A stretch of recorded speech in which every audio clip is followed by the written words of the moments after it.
Vous faites honte à cette famille. Ma femme était assise devant tout le monde. Même son frère ricanait, comme un imbécile. Puis, alors que le dîner commençait, le mari de la sœur de ma femme est arrivé en uniforme et s'est figé. Il m'a salué et a dit, « Monsieur, la fourchette du père de ma femme est tombée par terre. » La sœur de ma femme est devenue pâle. Je m'appelle Marcus Blake et j'ai 38 ans, même si certains jours, j'ai l'impression d'avoir vécu 2 fois plus longtemps. Depuis plus de 10 ans, je travaille dans ce que la plupart des gens appelleraient l'ombre. Des contrats gouvernementaux de défense qui traitent de documents classifiés si sensibles que le simple fait d'y penser mal peut vous envoyer en prison fédérale. Le genre de choses techniques, complexes, vitales, qui font tourner ce pays pendant que tous les autres dorment paisiblement dans leur lit, complètement inconscients des menaces qui se cachent derrière leur palissade de banlieue. Mais voilà le hic, à ma femme Talia, à toute sa famille et à presque tous ceux qui m'entourent. Je suis juste ce type qui travaille à domicile. Vous connaissez le genre, non? Le type en jogging qui pianote sur son ordinateur portable, vendant probablement des assurances ou faisant de la saisie de données pour une société anonyme. Bon sang, pour ce qu'ils en savent, je pourrais être en train de monter une pyramide de vente ou de servir des hamburgers via une application de livraison de repas. Le truc, c'est qu'ils ne savent pas, et surtout, ils se fichent de savoir. Chaque réunion de famille me donne l'impression de regarder un film où je ne suis même pas un figurant. Je suis juste un élément du décor. Son père, Gerald Prescott, est un colonel à la retraite de la vieille école qui entonne pratiquement l'hymne national dès qu'on évoque un élément militaire. Ce type a plus de respect pour un uniforme impeccable que la plupart des gens pour leur propre mère. Et puis il y a son frère Owen qui se pavane comme s'il empêchait à lui seul la criminalité de régner dans les rues de notre petite ville endormie en tant que lieutenant de police. Et ne me parlez même pas de sa sœur Carla, qui a réussi à se marier avec un officier de marine et qui agit comme si elle avait personnellement gagné la Seconde Guerre mondiale par association. Et puis il y a moi, le consultant, le type sans badge clinquant à exhiber, sans salut accrocheur à lancer, sans la poitrine pleine de rubans colorés pour prouver ma valeur. Quand les gens me demandent ce que je fais, ce qui, soyons honnêtes, arrive rarement, je leur réponds vaguement que je suis consultant technique et je vois leurs yeux se voiler plus vite que la vitrine d'un magasin de beignets. C'est plus facile comme ça. Plus sûr aussi.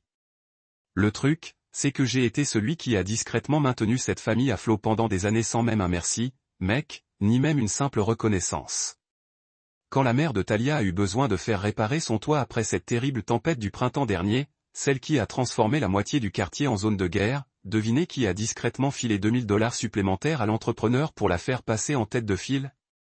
Quand Owen s'est retrouvé empêtré dans ce procès pour usage excessif de la force qui aurait pu mettre fin à sa carrière et ruiner sa retraite, qui, à votre avis, l'a mis en contact avec le bon avocat et a payé les honoraires sans qu'on le lui demande?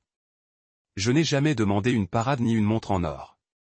Je ne m'attendais pas à ce qu'il m'organise une parade de téléscripteurs sur Main Street, mais bon sang, un simple merci aurait été le bienvenu. Peut-être qu'une seule fois, Talia aurait pu intervenir et dire « Eh, laisse tomber mon mari. Il est plutôt solide. » Mais ça n'est jamais arrivé. Pas une seule fois en toutes ces années. Au lieu de ça, les blagues sont devenues plus fortes et plus acerbes. Le truc préféré d'Owen était de me taper sur l'épaule un peu trop fort et d'annoncer à qui voulait l'entendre, « Marcus, voilà le mystérieux homme de loisir de notre famille. » Ça doit être sympa de travailler en pyjama, non? Puis il riait, ce rire de flic odieux. Tu sais, celui-là. Tout tendant et sans humour sincère. Pendant que tout le monde ricanait comme des phoques dressés. Gérald n'était guère mieux, cependant. Il avait cette façon de donner à sa maison un air presque philosophique. Tu sais, Marcus, disait-il en tirant sur un de ces cigares coûteux qu'il brandissait sans cesse. Il y a quelque chose à dire sur un homme qui trouve sa vocation au service des autres. Bien sûr, certains d'entre nous ont choisi de servir leur pays de manière un peu plus visible. Puis il désignait d'un geste l'uniforme présent dans la pièce, et tout le monde acquiesçait comme s'il venait de prononcer le discours de Gettysburg. Mais voilà ce qui m'a vraiment énervé. Talia ne m'a jamais défendu. Ni quand son frère faisait ses petites blagues. Ni quand son père faisait ses commentaires passifs-agressifs sur le vrai service. Ni quand sa sœur me présentait aux gens comme le mari de Talia qui s'occupe d'informatique. Je crois qu'elle a juste souri à la veille du grand dîner de promotion de Carla. Talia m'a coincé dans notre chambre alors que j'essayais de terminer des papiers qui ne pouvaient absolument pas attendre. Elle se tenait là, comme elle le fait quand elle s'apprête à me balancer une vérité désagréable. Bras croisés, poids du corps déplacé sur une hanche. Son expression, comme si elle était déjà déçue par ce que je m'apprêtais à dire.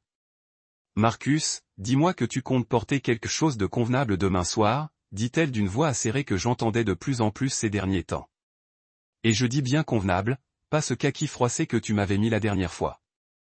J'ai levé les yeux de mon ordinateur portable où je consultais les protocoles de sécurité pour un audit d'un sous-traitant fédéral qui devait être rendu lundi matin à la première heure. Le genre de travail qui assure la sécurité de personnes comme sa famille pendant leur sommeil, même si elles ne le sauraient jamais. Qu'est-ce qui ne va pas avec le kaki ? Demandai-je, sincèrement perplexe. Elle laissa échapper un soupir exaspéré qui me fit me sentir grande comme 2 centimètres. S'il te plaît, ne nous mets pas dans l'embarras demain, ajouta-t-elle. Et voilà le truc qui me piqua le plus. Elle était mi-blague, mi-sérieuse. Genre, elle n'était vraiment pas sûre de savoir quel Marcus allait se présenter. L'embarrassant, ou un peu moins. Pendant un instant, j'ai sérieusement envisagé de rester à la maison. Franchement, j'y ai sérieusement pensé. J'aurais pu facilement lui dire que j'étais en train de contracter un malaise ou que le travail m'appelait pour une urgence nécessitant mon intervention immédiate. Bon sang, connaissant le genre de situation que je gère au quotidien, ce n'était même pas un mensonge la plupart du temps. J'avais ce rapport d'audit sous les yeux, plus 3 évaluations de sécurité différentes qui nécessitaient mon examen avant la fin du week-end.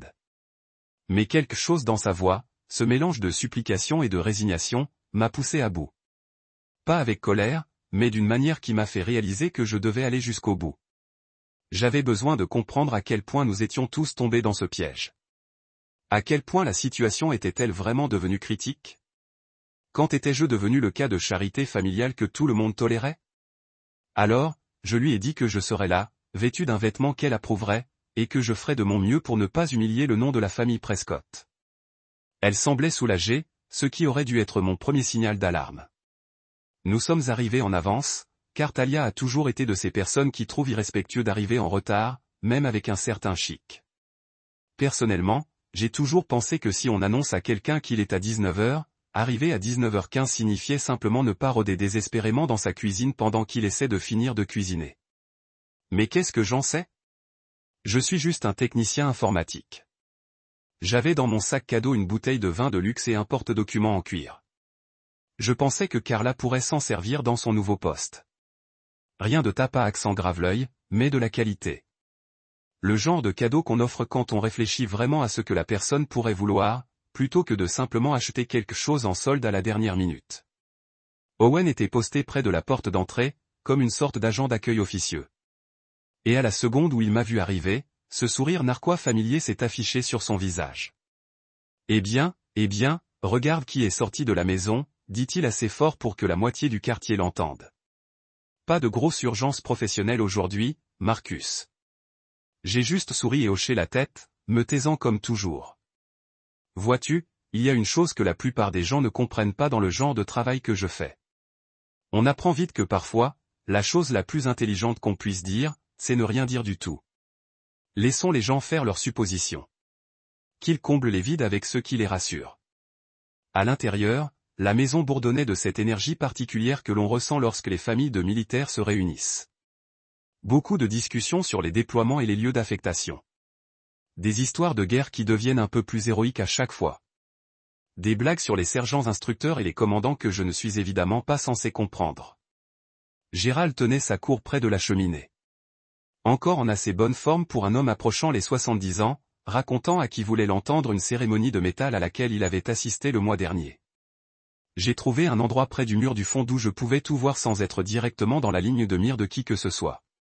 C'est une habitude que j'ai prise en chemin. Toujours savoir où sont les sorties. Toujours se positionner de façon à voir ce qui arrive. Talia s'est immédiatement plongée dans la conversation entre sœurs avec Carla, planifiant le déroulement de la soirée et s'assurant que tous les personnages importants sachent quand attendre l'invité d'honneur. Personne ne m'a demandé sur quoi j'avais travaillé ces derniers temps.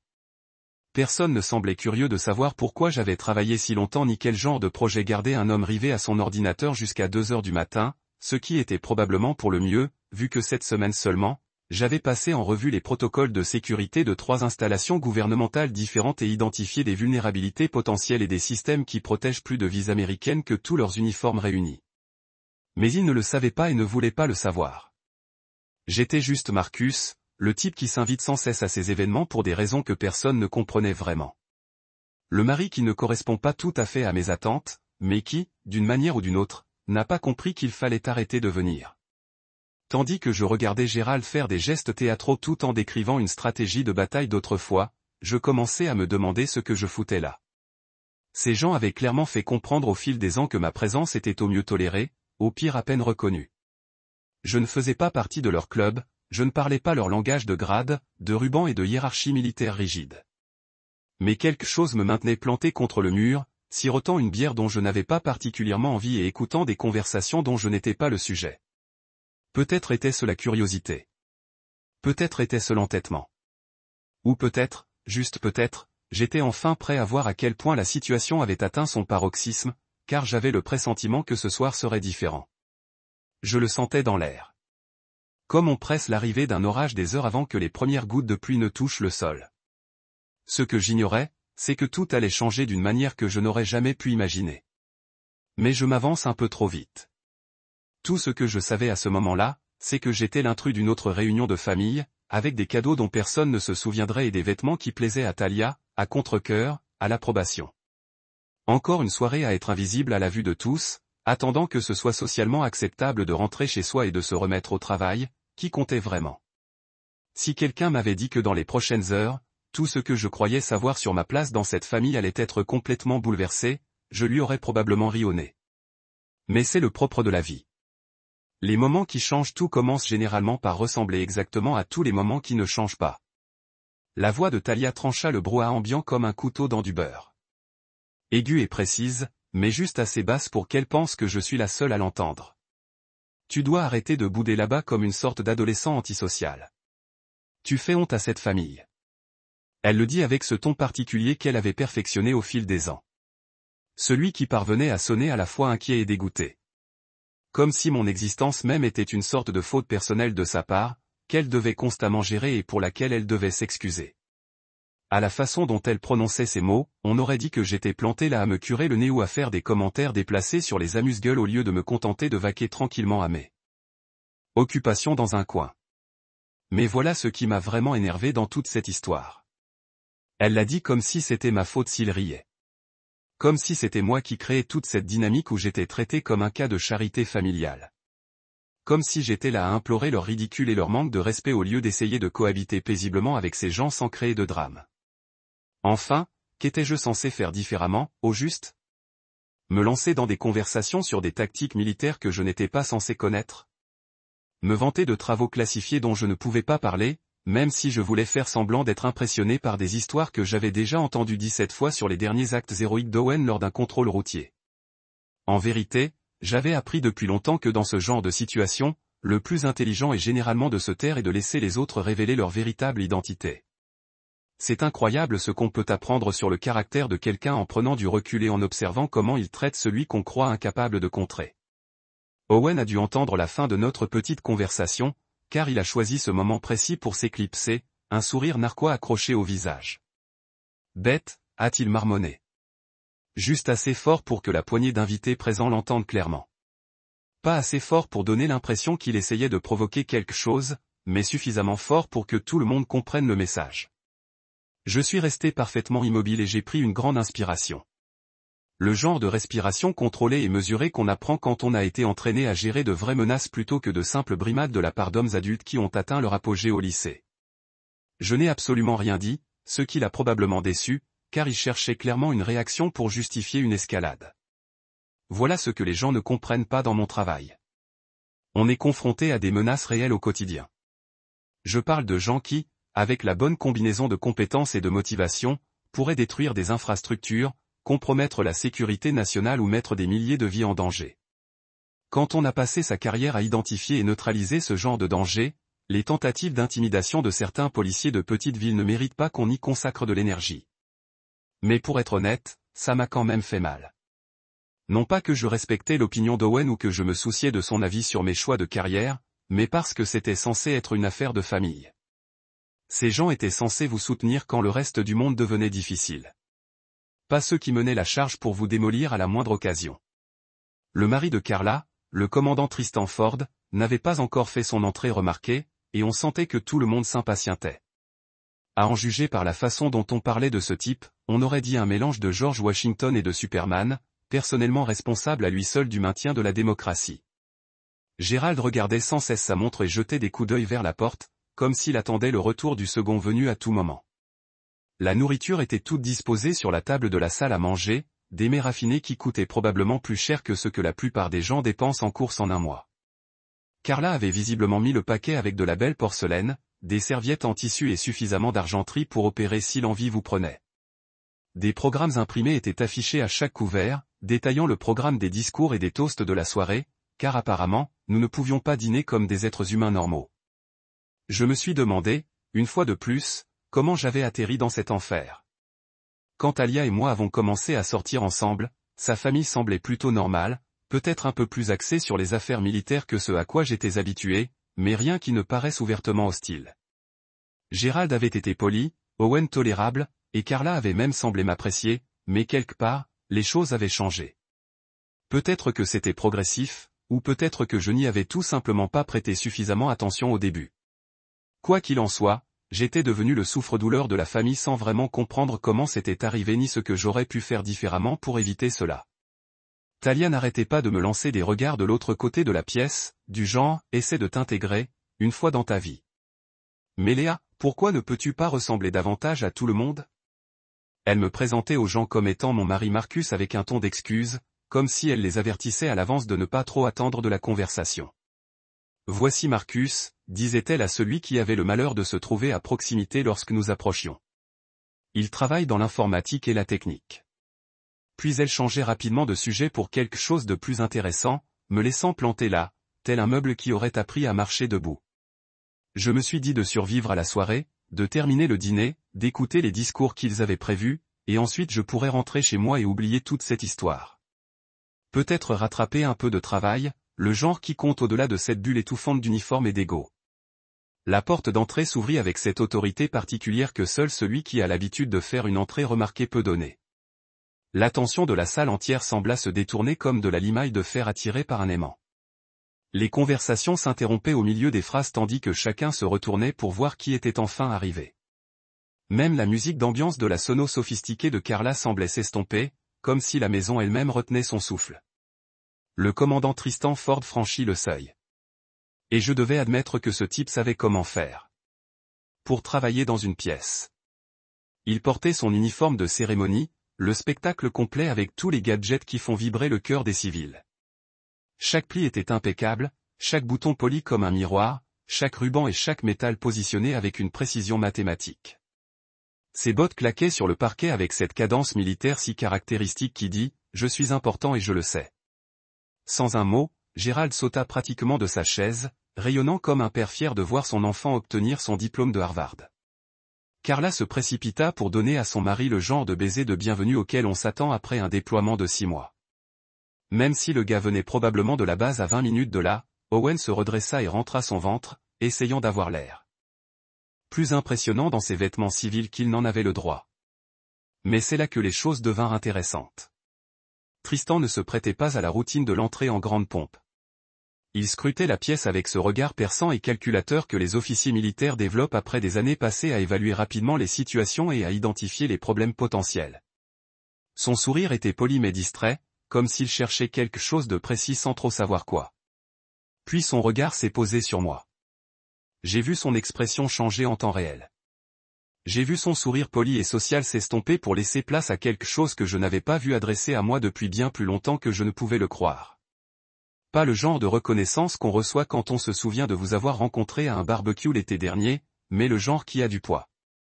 Le genre qui signifie quelque chose. Il s'est arrêté de marcher. Il s'est arrêté net au milieu du salon de Carla, la moitié de la famille toujours pressée autour d'elle pour attirer son attention. Sa posture est passée de celle d'un mari détendu arrivant à un dîner à celle d'un officier reconnaissant un supérieur si vite que c'en était presque comique. Puis il m'a salué. Pas un simple geste de la main désinvolte et hésitant comme on pourrait le faire lors d'un barbecue du 4 juillet. C'était un salut militaire impeccable, formel, dans les règles de l'art, qui trancha l'air comme une lame. Assez tranchant pour trancher du pain.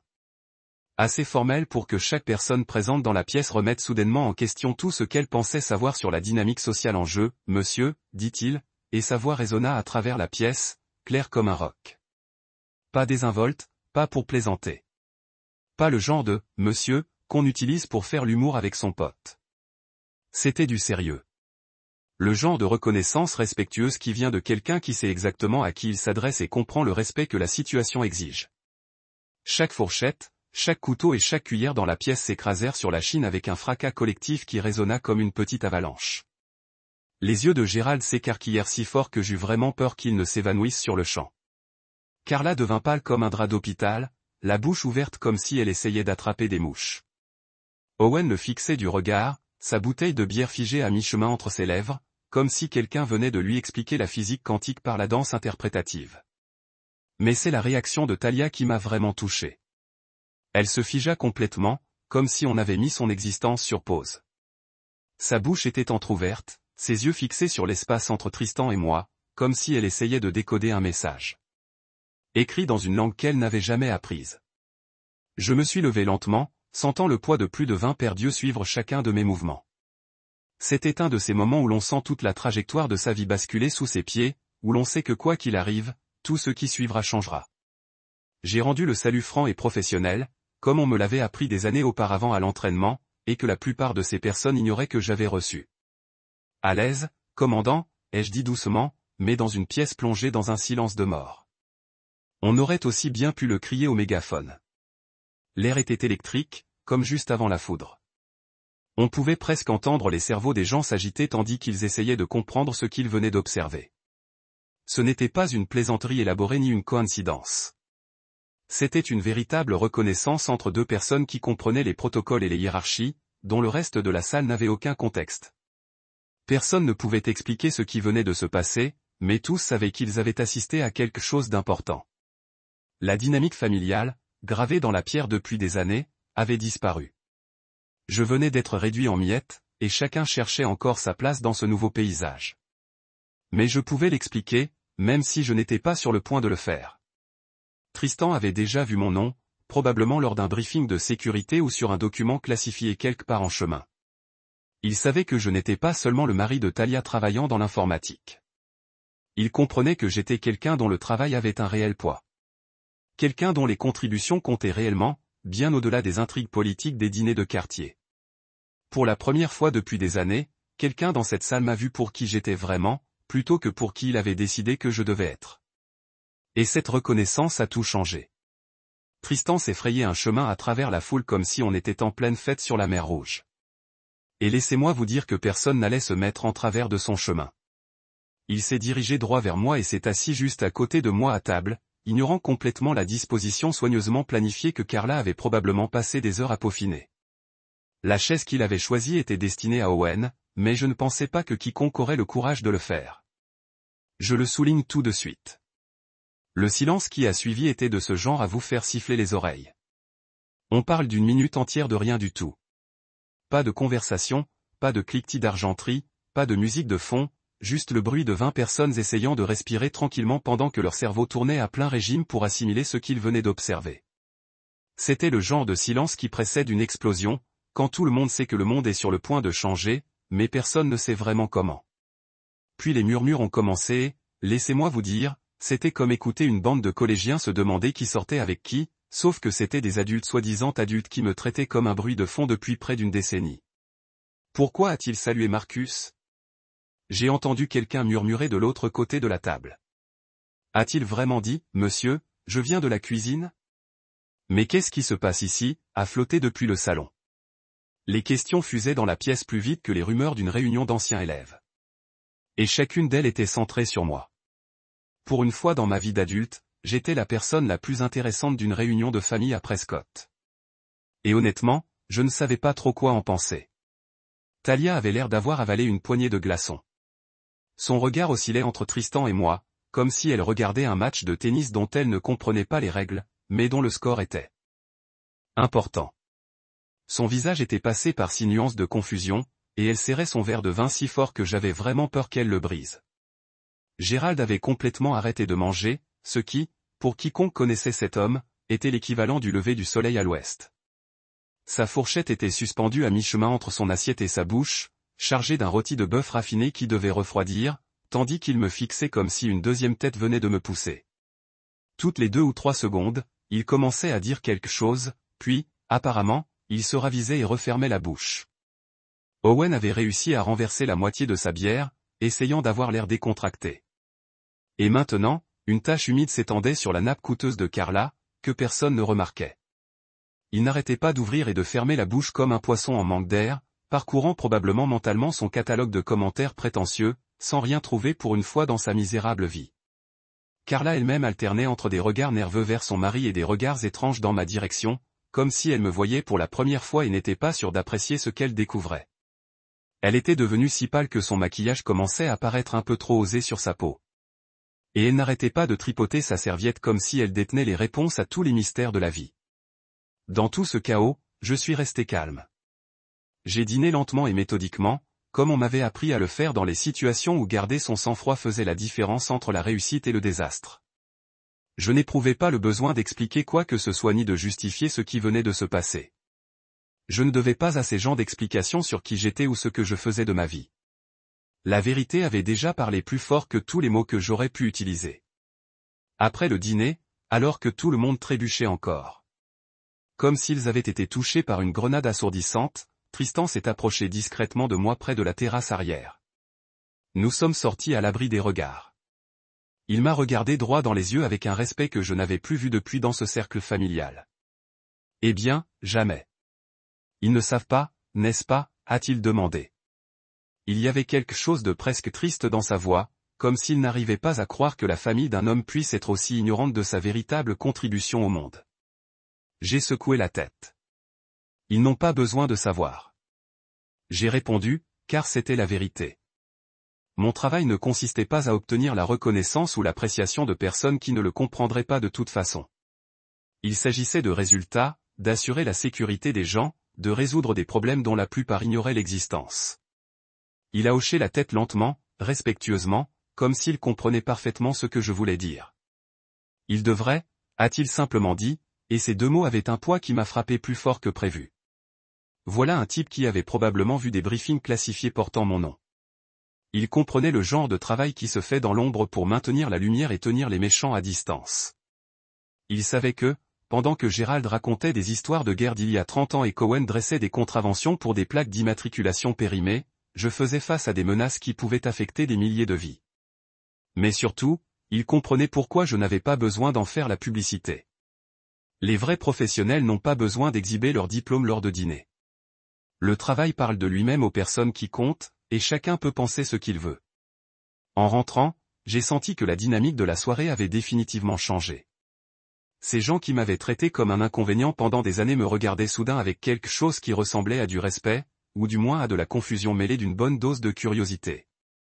Le fait est que je n'avais pas besoin de leur validation pour connaître ma valeur. Mais j'avoue que ça m'a fait un bien fou de les voir enfin réaliser qu'ils s'étaient trompés à mon sujet depuis le début.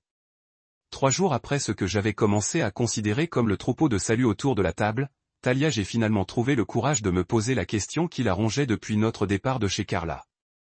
Nous étions assis dans notre cuisine un mercredi matin. Elle sirotait son 2e café pendant que je passais en revue des spécifications techniques qui nécessitaient mon attention avant midi. « Que fais-tu exactement, Marcus ?» a-t-elle demandé. Et à sa façon de le dire, on aurait dit qu'elle me posait une question sur un sombre secret de famille que je cachais au sous-sol. Elle m'a tout dit sur la façon dont elle avait vécu ces derniers jours. Je n'ai pas pu m'en empêcher. J'ai éclaté de rire, ce qui n'était probablement pas la réaction à laquelle elle s'attendait. « Tu es curieuse ?» ai-je demandé en posant mon ordinateur portable et en la regardant pour la première fois depuis ce qui m'a semblé des mois. Après 12 ans de mariage, après 1000 dîners de famille où personne n'a pris la peine de me poser la question, maintenant tu veux savoir ce que je fais dans la vie. Elle n'a pas apprécié du tout cette réponse.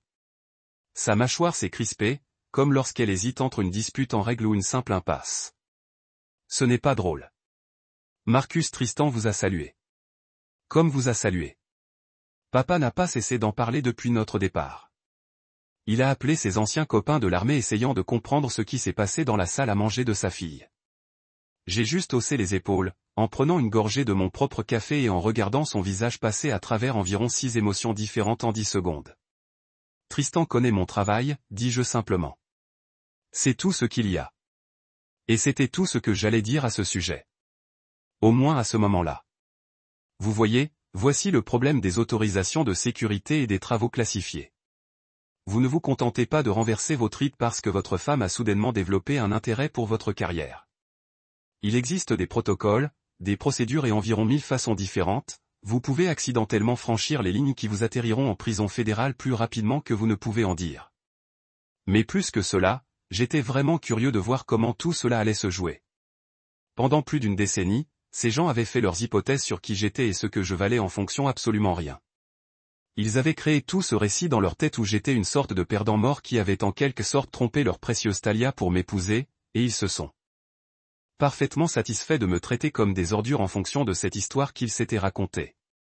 Maintenant, ce récit s'effondrait, et je voulais voir ce qu'ils construisent pour le remplacer. Gérald a appelé la maison 2 jours plus tard, quelque chose qu'il n'avait jamais fait pendant toutes les années que je l'avais connu. Pas une fois. Enfer, je n'étais même pas sûr que l'homme avait mémorisé notre numéro de téléphone avant cette semaine. Quand j'ai vu son nom apparaître sur l'identifiant de l'appelant, je l'ai laissé aller à la messagerie vocale. J'étais en train de réviser les protocoles de sécurité pour une nouvelle installation gouvernementale, et l'intérêt soudain de Gérald Prescott pour mon existence pourrait attendre. Son message concernait ce que vous attendez d'un militaire de carrière qui vient de réaliser qu'il aurait pu sérieusement mal juger une situation. Marcus, voici Gérald. Je pense que j'ai peut-être. Eh bien, je pense que je t'ai mal jugé, fils. Apprécierez un mot quand vous obtiendrez une chance. Juste pour, vous savez, effacer l'air entre nous. Je ne l'ai jamais rappelé. Non pas parce que je tenais une rancune ou que j'essayais de punir le gars, mais parce que ce aurait été le point. L'opinion de Gérald sur moi n'était pas pertinente depuis des années, et une conversation téléphonique maladroite n'allait pas changer la dynamique fondamentale entre nous.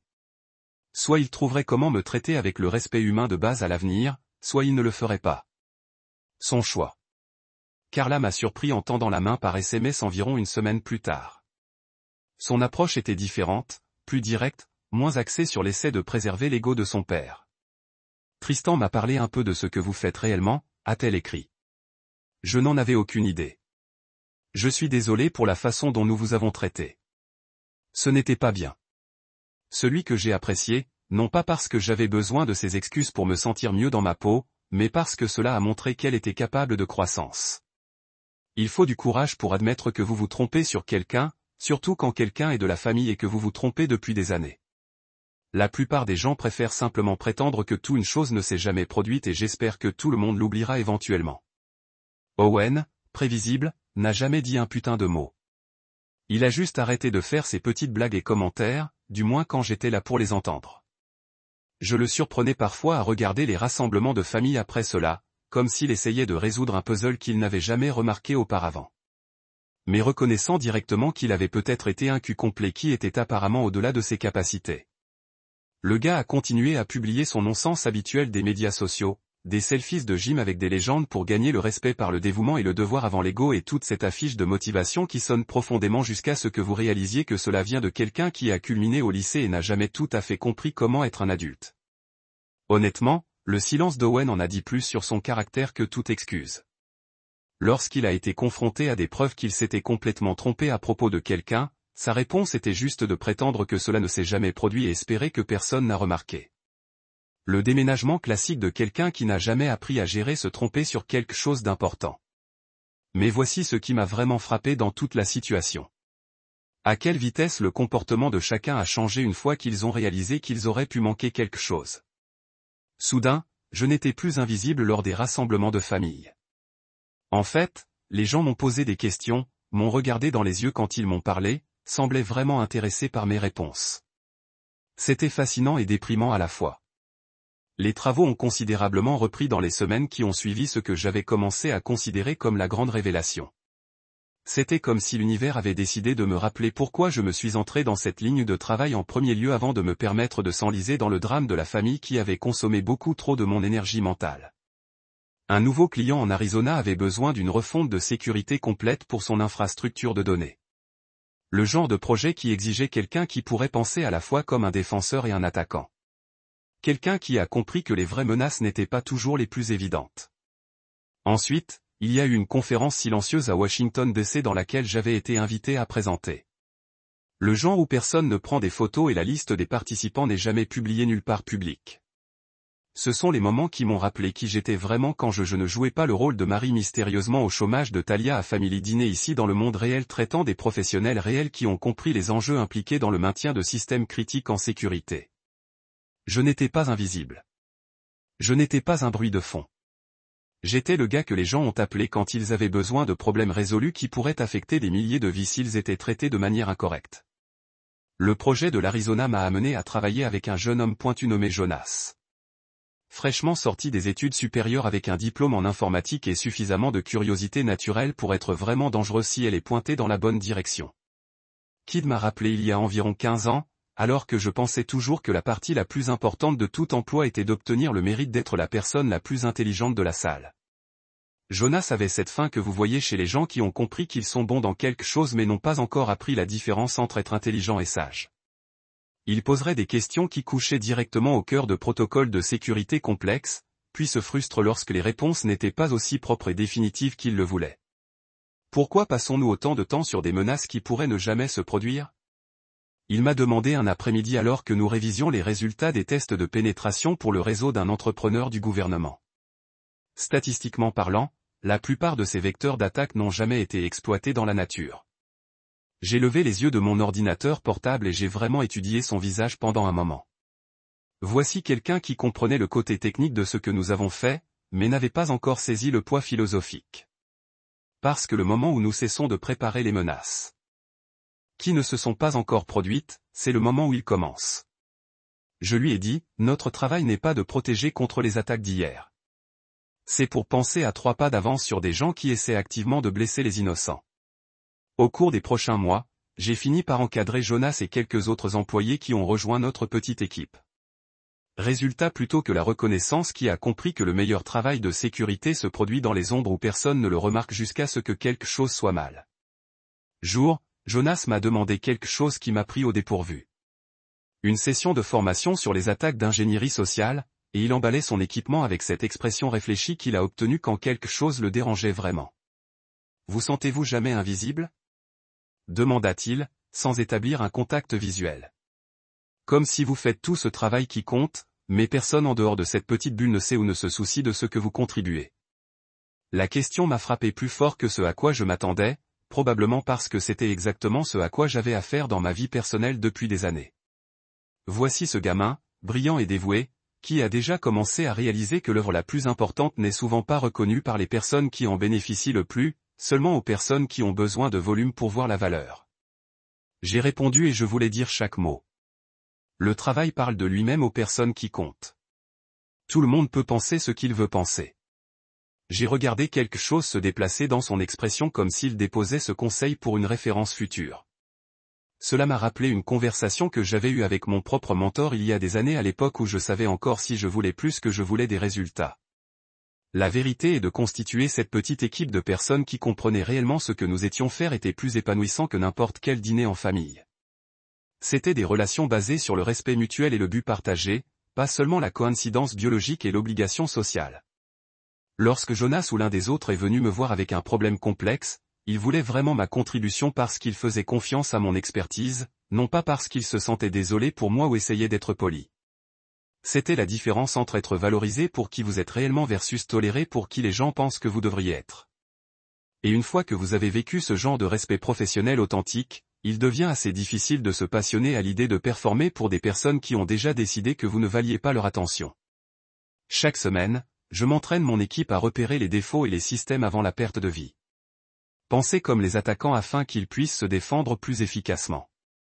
Pour comprendre que leur travail comptait même lorsque personne ne faisait attention. C'est le genre d'impact significatif qui a rendu tout le drame familial assez insignifiant en comparaison. Carla m'a appelé un mardi soir fin septembre, me rattrapant en plein milieu de réviser les protocoles de sécurité pour une institution financière qui a géré la retraite représente environ la moitié de la main-d'œuvre fédérale. Je n'ai presque pas répondu. Après des années d'appels familiaux qui signifiaient généralement que quelqu'un avait besoin d'argent ou que je voulais que je régisse ses problèmes informatiques gratuitement, j'ai développé un scepticisme assez sain sur les conversations téléphoniques inattendues avec le clan Prescott. Mais quelque chose m'a fait ramasser le troisième anneau. Peut-être juste une curiosité quant à ce que le drame frais pourrait se préparer dans le département de la dynamique familiale. Marcus, c'est Carla. Avez-vous une minute? Sa voix semblait différente de la d'habitude. Moins de cette supériorité occasionnelle à laquelle je m'étais habitué au fil des ans. Plus comme quelqu'un qui était vraiment incertain sur la façon dont la conversation allait se passer. Bien sûr, quoi de neuf? J'ai répondu, sauvant mon travail et me penchant sur ma chaise. À travers la fenêtre, je pouvais voir le chien des voisins chasser les écureuils dans leur arrière-cour avec le genre d'enthousiasme déterminé qui m'a rappelé Owen poursuivant sa dernière tendance de fitness. Je veux juste dire merci, a-t-elle déclaré. Et ces 6 mots m'ont frappé comme un coup de poing à l'intestin parce qu'ils étaient si complètement inattendus. Personne dans cette famille ne m'avait remercié pour quoi que ce soit plus longtemps que je ne me souvienne, et encore moins appelé spécifiquement pour exprimer sa gratitude pour quelque chose que je ne pouvais même pas identifier. Merci pourquoi? Ai-je demandé, vraiment confus quant à savoir où cela se dirigeait. Ma première pensée a été que Talia lui avait peut-être parlé de la faveur que j'avais faite récemment, même si je ne pouvais penser à rien qui justifierait un appel téléphonique spécial. Carla prit une profonde inspiration et je pouvais l'entendre choisir soigneusement ses mots. Tristan m'a dit plus que ce qu'il était probablement censé, a-t-elle admis. Sur votre travail, sur ce que vous faites réellement. Il a mentionné que vous avez aidé à concevoir le protocole de formation à l'infiltration de comptoir qu'il a vécu l'année dernière, celui qui a probablement sauvé son unité de marché dans une embuscade pendant ce déploiement en Europe de l'Est. Je n'ai pas répondu tout de suite, en partie parce que j'essayais de comprendre à quel point Tristan avait réellement partagé avec elle, et en partie parce que j'ai été vraiment surpris qu'elle le soulève du tout. Le projet auquel elle faisait référence avait été l'un de ces succès silencieux qui ne font jamais les nouvelles. Un nouveau système de formation qui a aidé les unités militaires à identifier et à éviter des scénarios de pièges sophistiqués conçus par des acteurs hostiles. C'était un bon travail, un travail important, mais ce n'était pas le genre de choses que vous avez généralement reçu des appels téléphoniques en famille environ 6 mois après coup. Ce n'est pas vraiment quelque chose dont je peux discuter en détail, ai-je finalement dit, ce qui était la vérité. Même si Tristan avait partagé des informations avec sa femme, il y avait encore des protocoles sur ce qui pouvait et ne pouvait pas parler des lignes téléphoniques non sécurisées. Je sais, et je ne demande pas de détails, a déclaré Carla rapidement. Je voulais juste que vous sachiez que je comprends maintenant ce que vous faites, pourquoi vous ne pouvez pas en parler, à quel point nous avons tous mal parlé depuis si longtemps. Le silence qui a suivi était lourd avec des années de malentendus accumulés et des opportunités manquées. Pour la décence humaine de base. Je me suis retrouvé à penser à tous les rassemblements de famille où j'avais été traité comme des meubles. Toutes les blagues sur mon supposé manque d'ambition. Toutes les fois où j'avais mordu ma langue pendant que les gens qui ne connaissaient pas Jacques sur mes contributions réelles ont fait des hypothèses sur ma valeur en tant qu'être humain. J'apprécie que vous disiez cela. J'ai finalement répondu parce que c'était vrai même si cela n'a pas changé la dynamique fondamentale de notre relation. Cela signifie quelque chose même si cela ne résout pas tout ce qui s'est passé avant maintenant. Pour ce que ça vaut, tu m'as fait penser, a-t-elle ajouté. Et il y avait quelque chose de vulnérable dans sa voix que je n'avais jamais entendu auparavant sur la façon dont nous jugeons les gens, sur ce que nous supposons quand nous n'avons pas toutes les informations. Tristan dit, vous êtes l'un des professionnels les plus respectés qu'il ait jamais rencontrés, et il a travaillé avec des gens assez impressionnants au fil des ans. Cela m'a suffisamment. Peut dire, je suis désolé quand ils sont pris en compte ce qui comptait le changement de perspective. Détail, que je appréciais. Au lieu de cela, elle vient de dire, eh bien, pour ce que ça vaut, j'espère que vous trouverez tous les deux ce que vous recherchez. Et Marcus, merci d'avoir pris mon appel. Je n'étais pas sûr que vous le feriez. Après avoir raccroché, je me suis assis dans mon bureau pendant un certain temps en pensant à quel point c'était étrange d'être vu clairement par quelqu'un qui avait passé des années à me parcourir. Il était trop peu, trop tard pour changer la trajectoire fondamentale de mes relations avec cette famille. Mais c'était quelque chose, une petite reconnaissance que peut-être, juste peut-être, certaines personnes étaient capables de croissance, même quand il fallait admettre qu'ils avaient eu tort à propos de quelque chose d'important.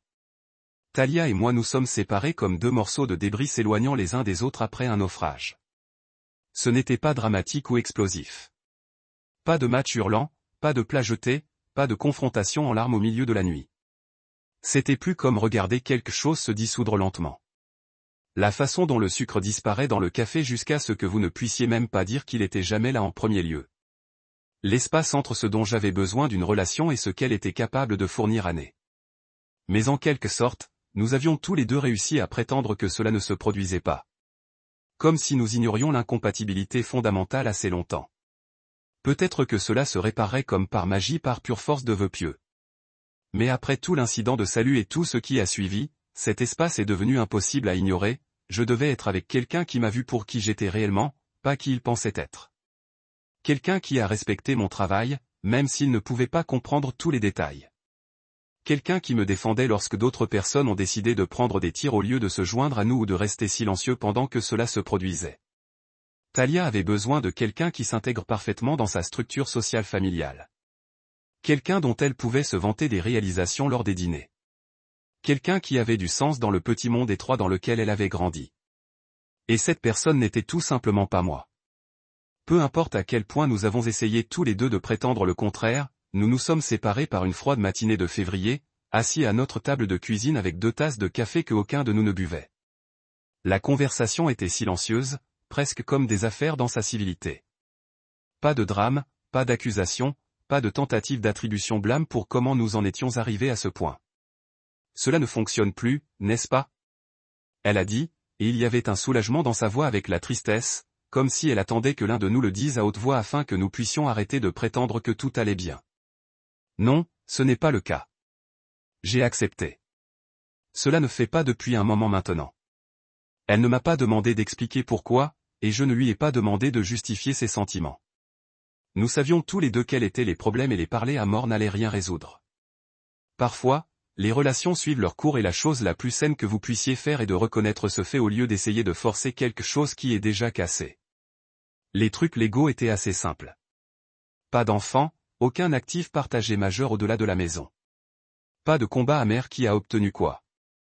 Nous avons divisé les choses équitablement et sommes partis avec nos vies comme des adultes, ce qui a apparemment surpris l'enfer de sa famille. Je pense qu'il s'attendait à une sorte de drame de divorce en désordre sur lequel il pouvait bavarder pendant des mois. J'ai acheté un petit endroit à l'ouest, rien d'extraordinaire, mais parfait pour mes besoins. 3 chambres, dont l'une, je me suis converti en un bon bureau où je pourrais travailler sans distraction.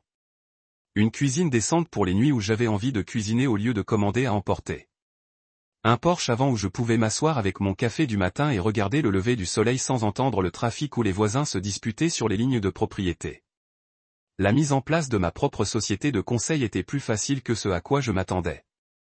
Il s'avère que lorsque vous avez passé plus d'une décennie à construire une réputation de travail solide et fiable dans un domaine spécialisé, les clients ne se soucient pas de savoir si vous opérez dans un bureau de fantaisie ou votre chambre d'amis. Ils se soucient des résultats, de trouver quelqu'un qui peut résoudre ses problèmes sans les aggraver dans le processus. Ma clientèle était petite mais stable. Entrepreneurs du gouvernement qui avaient besoin d'audits de sécurité. Les entreprises privées traitant des données sensibles. L'agence fédérale occasionnelle qui nécessitait une consultation extérieure sur les projets qu'ils ne pouvaient pas gérer en interne. Travail calme avec des enjeux élevés. Exactement le genre de défi auquel j'avais toujours été attiré. La meilleure partie était le facteur de respect. Ces gens m'ont embauché parce qu'ils savaient ce que je pouvais faire, pas parce qu'ils se sentaient désolés pour moi ou essayaient de aider un membre de la famille. Quand j'ai fait des recommandations, ils ont écouté. Lorsque j'ai identifié des problèmes, ils ont pris des mesures. Lorsque j'ai expliqué pourquoi certaines mesures de sécurité étaient nécessaires, ils les ont mis en œuvre sans discuter du coût ou de la commodité. C'était incroyable à quel point je me sentais plus léger une fois que j'avais cessé d'essayer de prouver constamment ma valeur envers les gens qui avaient déjà décidé que je ne valais pas leur attention. Mes parents sont venus visiter une fois au premier printemps, et nous avons passé l'après-midi assis sur le porche à parler de tout et rien. Vous semblez différent, a dit ma mère, me regardant remplir son verre à thé glacé. Plus détendu, je suppose. Plus comme vous. Elle avait raison. Pour la première fois depuis des années, je me sentais comme si je pouvais respirer correctement. Je ne marchais pas sur des coquilles d'œufs. Je ne surveillais pas constamment mes mots pour éviter de donner à quelqu'un des munitions pour leur prochaine série de blagues. N'essayez pas de me rétrécir pour s'intégrer dans des espaces qui n'ont jamais été conçus pour moi en premier lieu. J'ai finalement arrêté d'auditionner. Je lui ai dit et elle hocha la tête comme si elle comprenait exactement ce que je voulais dire. Parce que parfois la chose la plus saine que vous puissiez faire pour vous-même est d'arrêter d'essayer de gagner l'approbation des gens qui n'allaient jamais le donner de toute façon. Je ne suis jamais retourné à un autre dîner en famille de Prescott. Et honnêtement, personne ne semblait particulièrement surpris par cette décision. Une fois le divorce finalisé et que la poussière s'est installée, il est devenu assez clair que ma connexion avec tout ce cirque avait été du mariage plutôt que d'une véritable caution familiale. Sans Talia comme pont entre leur monde et le mien, il ne restait vraiment rien à entretenir.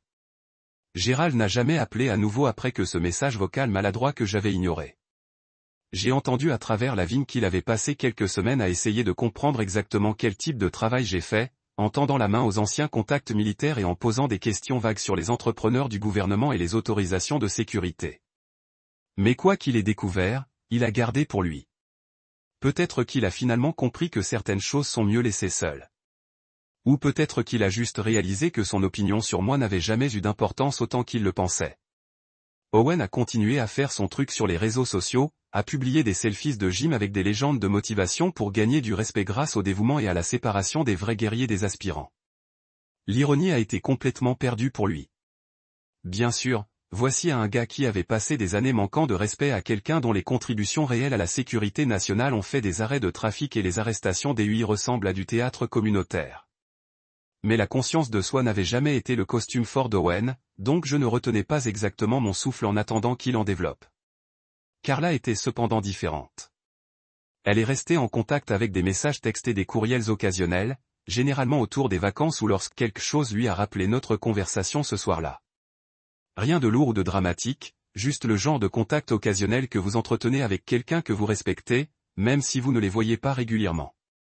C'était plus que ce à quoi je m'attendais et exactement ce dont j'avais besoin. Remerciements sans obligation, connexion sans drame. Environ 6 mois après m'être installé dans mon nouvel endroit, un colis est apparu à ma porte sans adresse de retour. À l'intérieur était un livre sur le leadership et le service tacite, le genre d'analyse réfléchie de la façon dont la réelle influence fonctionne dans les coulisses. Niché à l'intérieur de la couverture avant se trouvait une courte note écrite en écriture nette et précise. À l'homme dont le silence m'a appris le plus. T.F. Tristan Ford, le gars qui a tout changé avec un simple salut, qui n'avait reconnu ce que personne d'autre dans cette pièce n'avait été disposé à voir. Je n'ai jamais répondu à la note car cela ne nécessitait pas de réponse.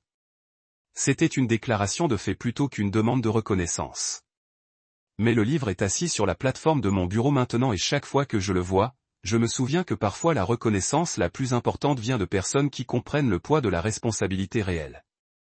Ces jours-ci, je passe mon temps à construire de vrais systèmes et à former de vraies personnes. Mon petit cabinet consultatif est devenu quelque chose dont je suis vraiment fier. Non pas parce qu'il est flashy ou impressionnant sur papier, mais parce que cela fait une différence d'une manière qui compte. Jonas dirige maintenant la plupart des évaluations techniques et il est devenu exactement le type de professionnel que j'espérais pouvoir devenir lorsque j'ai commencé à le mentor. Nous avons une petite équipe de spécialistes qui partagent la même philosophie à laquelle je croyais toujours. Faites le travail correctement. Protégez les personnes qui ont besoin de protéger et ne vous inquiétez pas de savoir qui obtient le crédit pour les résultats. C'est le genre d'environnement où la compétence compte plus que la personnalité. Où les résultats parlent plus fort que rhétorique. Où personne ne doit prouver sa valeur à travers autre chose que la qualité de leur contribution. Je parle doucement ces jours-ci, mais je ne me rétrécis plus pour m'intégrer dans des espaces qui n'étaient pas conçus pour moi. Lorsque les clients demandent mes recommandations, je les donne clairement et directement. Lorsque les membres de l'équipe ont besoin de conseils, je le fournis sans sucre en robant les vérités dures dont ils ont besoin pour entendre. Lorsque des problèmes surviennent qui nécessitent une expertise, je monte et les gère sans attendre l'autorisation ou la validation de quelqu'un d'autre. La différence est que maintenant j'opérais dans un monde où ma voix a réellement du poids. Où les gens écoutent parce qu'ils respectent ce que j'apporte à la table plutôt que parce qu'ils se sentent obligés de faire semblant de s'en soucier. C'est incroyable à quel point vous pouvez être plus efficace lorsque vous cessez de gaspiller de l'énergie en essayant de convaincre les gens qui n'allaient jamais voir votre valeur de toute façon. Parce que parfois le salut le plus vif est celui donné en reconnaissance du travail qui n'a jamais été censé être vu. Parfois, la justice la plus forte est celle qui n'a pas besoin d'être expliquée aux personnes qui ne le comprenaient pas de toute façon. Et parfois, l'héritage le plus significatif que vous puissiez construire est celui qui protège les gens qui ne connaîtra jamais votre nom mais est plus sûr parce que vous avez existé. J'ai choisi de construire quelque chose de réel au lieu de jouer pour un public qui ne regardait jamais vraiment. Et ce choix a fait toute la différence.